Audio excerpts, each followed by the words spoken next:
వాస్తవానికి Egypt pyramid మమ్మీలు చాలా ప్రసిద్ధి చెందినవని అందరికీ తెలిసిన విషయమే. అయితే ఈ ఈజిప్టు పిరమిడ్ మమ్మీల వెనుక అనేక కథనాలు ఉన్నాయని కూడా అందరికీ తెలిసిందే. అయితే మతపరమైన ఆచారాల కోసం కొన్ని జంతువులను కూడా బలి ఇచ్చారని ఒక అధ్యయనంలో కూడా తెలిసింది. అయితే ఇటీవల ఒక మమ్మీ మొసలిని గుర్తించిన శాస్త్రవేత్తలు దానిని భద్రపరిచి ఉంచారని తెలుస్తుంది. అయితే ఈ అధ్యయనంలో భాగంగానే ఆ మొసలిని స్కానింగ్ చేశారు. అయితే పొట్టలో జీర్ణం కాని చేపకు హుక్కు ఉన్నట్లు తెలుస్తుంది. దీన్ని వేటాడి పట్టుకొని వచ్చిన అనంతరం బలి ఇచ్చినట్లు శాస్త్రవేత్తలు తెలియజేశారు.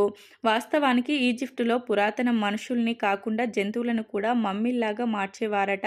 అయితే ఈ క్రమంలోనే 3000 నాటి మొసలి మమ్మీపై పరిశోధనలు చేపట్టారు. అయితే ఆ మొసలి మమ్మీగా చేయబడే ముందు ఆ మొసలికి ఆహారం ఏమి ఇచ్చారు అని, ఎలా చంపారు అని పలు ప్రశ్నలు శాస్త్రవేత్తలకు తలెత్తాయి.